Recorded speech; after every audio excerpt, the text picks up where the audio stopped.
Bonjour à tous, j'espère que vous allez bien. Aujourd'hui, nous allons parler des dents des enfants. Pourquoi est-ce qu'elles poussent de travers et qu'on est obligé de leur faire porter des appareils dentaires de plus en plus souvent? Je m'appelle Claire, je suis kinésithérapeute maxillofaciale depuis plus de 10 ans et au quotidien, j'aide mes patients à mieux fonctionner dans leur bouche, dans leur tête et dans leur corps en entier.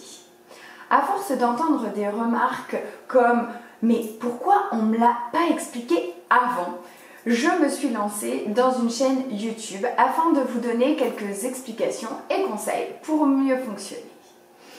Je vais vous parler de votre bouche, comment elle bouge, comment elle fonctionne, que ce soit vos lèvres, votre langue ou vos dents, de votre nez, car n'oubliez pas, la vie, c'est le mouvement. Dans les vidéos, vous trouverez des conseils, des exercices faciles à faire et bien évidemment, des explications. N'oubliez pas une chose, vous êtes les acteurs principaux de votre vie. Respirez, boire, manger et parler pour bien grandir et vivre dans le bonheur. Maintenant, à vous de jouer!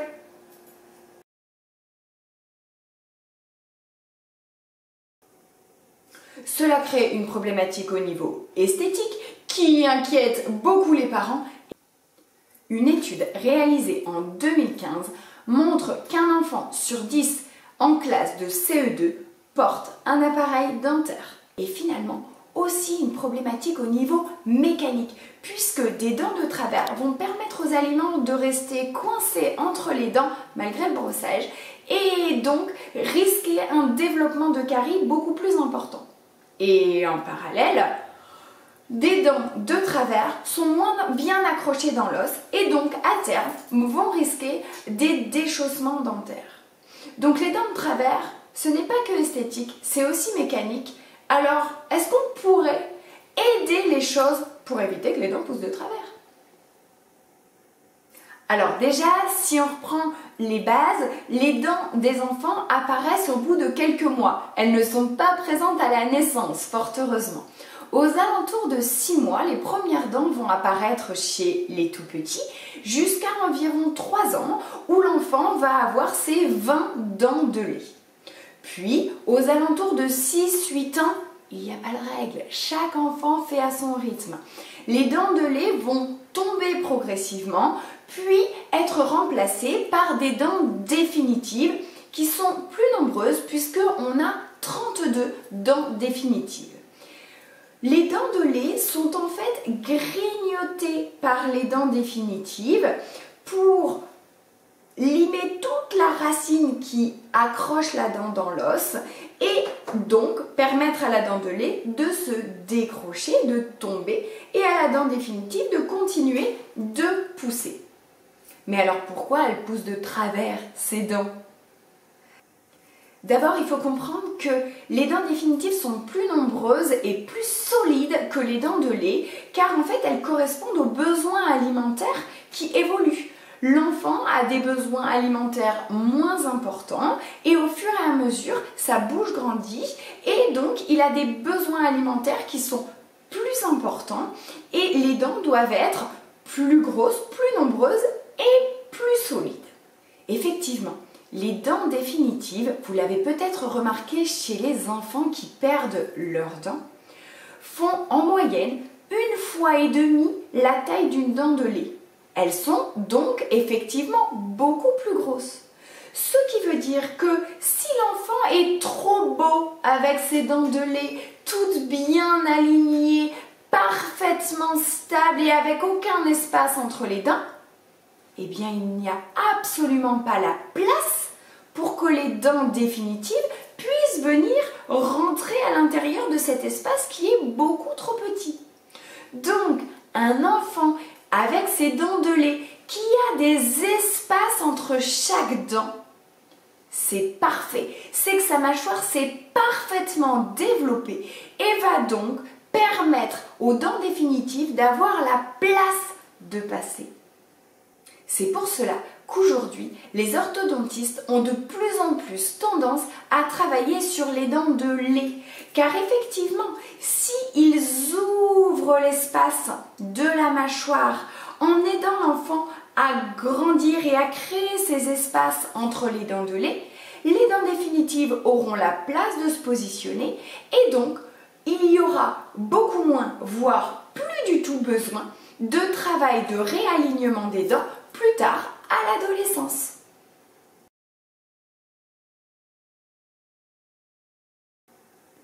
Alors maintenant, on va parler des causes des dents de travers, car si on peut traiter la cause en amont, ça va éviter de traiter les conséquences après.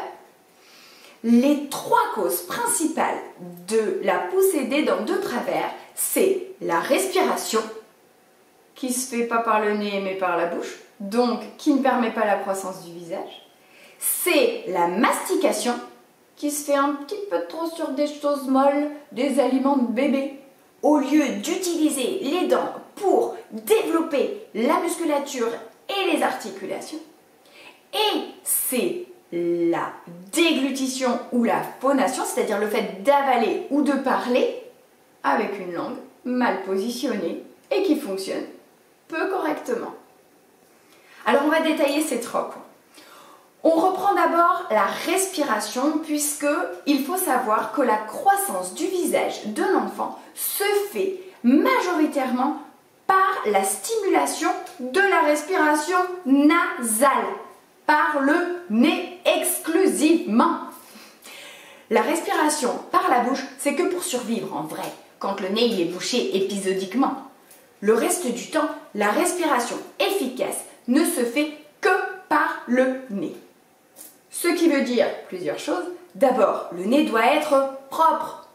On se mouche tous les jours, au minimum le soir avant d'aller se coucher, pour enlever toutes les saletés du nez. Je vous renvoie à la petite vidéo que j'avais faite sur le nez et sur le mouchage du nez en lien en bas. Et ensuite, il faut vérifier qu'il n'y ait pas d'obstruction mécanique dans le nez, comme des amygdales ou des végétations.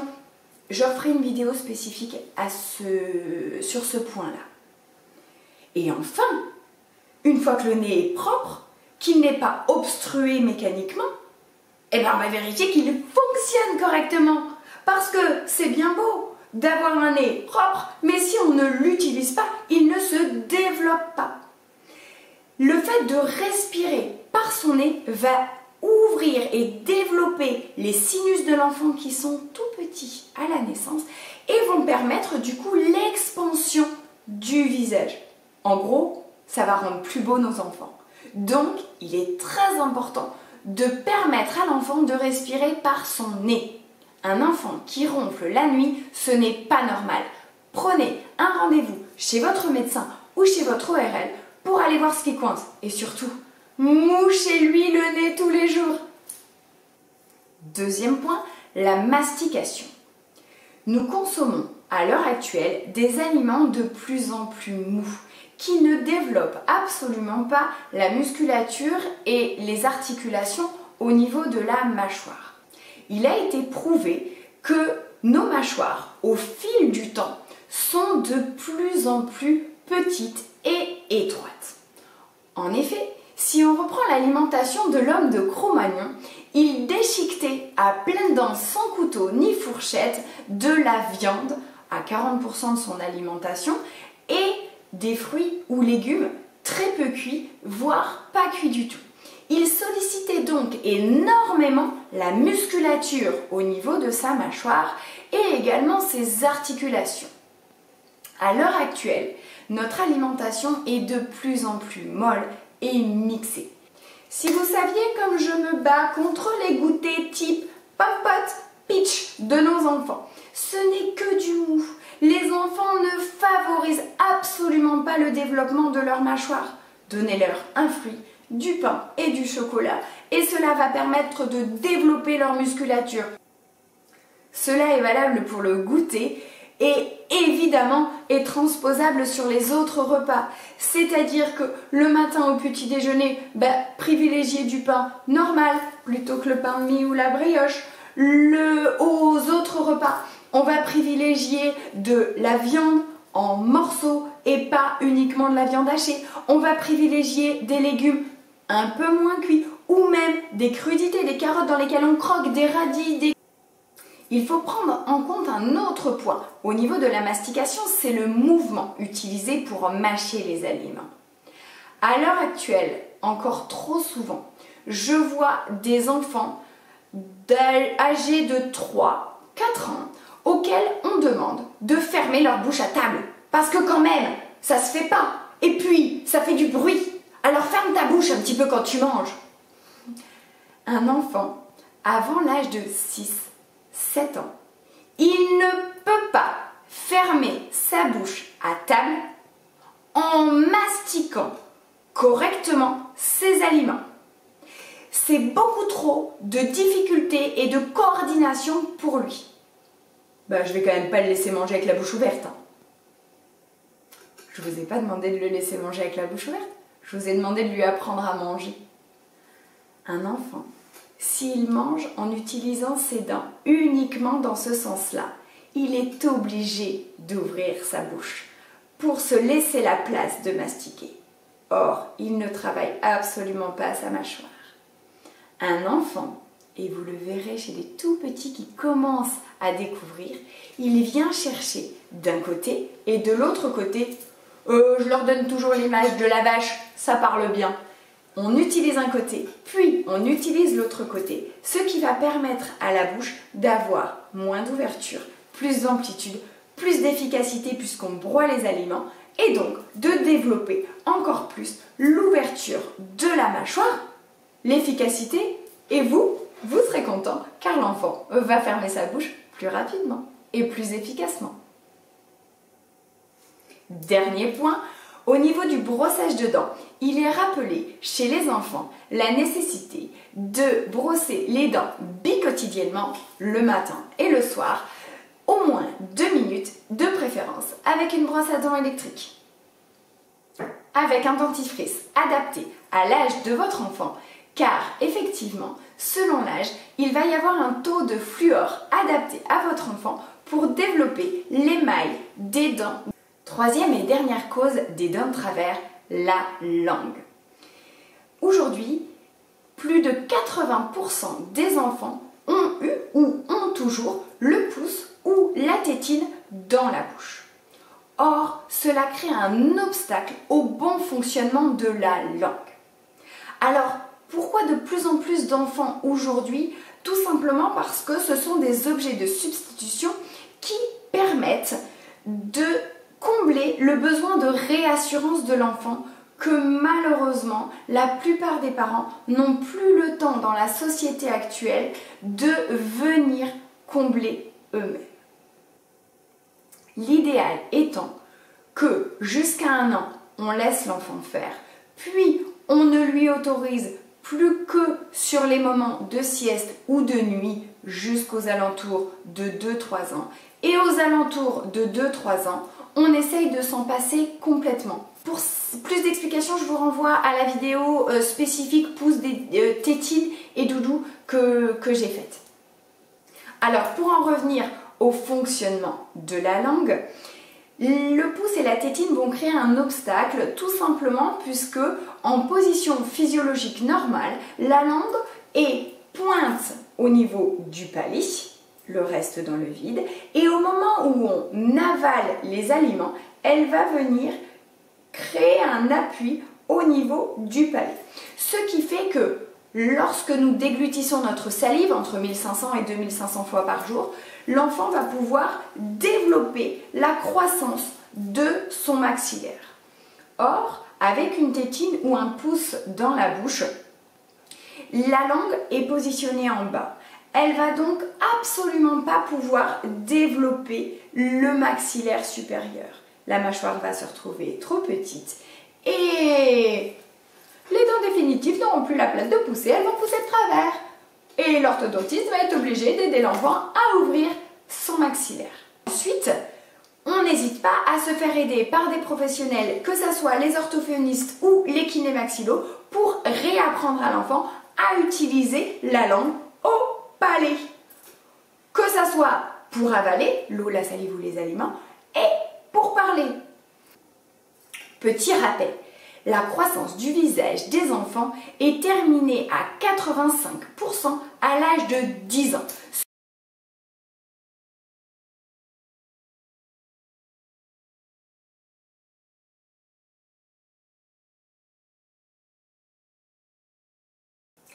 Dernier point, je voudrais revenir sur une croyance qui est extrêmement répandue et pourtant totalement fausse. C'est la mise en avant de l'hérédité de ses parents. Il y a des études qui ont prouvé que des enfants adoptés vont en fait se développer comme leurs parents référents. Je m'explique. L'enfant adopté n'avait aucune hérédité par rapport à ses parents. Or, il va grandir en développant des ressemblances physiques par rapport à ses parents, surtout quand il a été adopté très tôt. Eh bien, tout simplement parce que l'enfant, son mode d'apprentissage jusqu'à 7-8 ans, c'est le mimétisme. Ça veut dire qu'un enfant reproduit les gestes de ses parents. Vous l'avez tous vu avec un nourrisson qui répète à eux après sa mère penchée sur la table à langer. Cela va de même pour la respiration, pour la déglutition, le fait d'avaler, pour la mastication, le fait de manger et pour la parole. Ce qui veut dire que malheureusement, étant donné qu'à l'heure actuelle, il y a plus de la moitié de la population française qui fonctionne mal avec sa langue et sa mâchoire, eh bien automatiquement, il y a de plus en plus d'enfants à l'heure actuelle qui fonctionnent mal avec leur bouche. Tout simplement parce qu'ils prennent le modèle de papa et de maman qui malheureusement n'est pas toujours juste. En conclusion, n'attendez pas que la totalité des dents de lait de votre enfant soit tombée pour consulter un spécialiste, que ce soit l'orthodontiste, le dentiste, le kinémaxillo ou l'orthophoniste. Cela va permettre à votre enfant de pouvoir développer, corriger sa bouche au plus vite pour lui permettre d'avoir un beau sourire, des dents bien solides pour bien grandir et bien vivre. Merci beaucoup et à bientôt. Au revoir.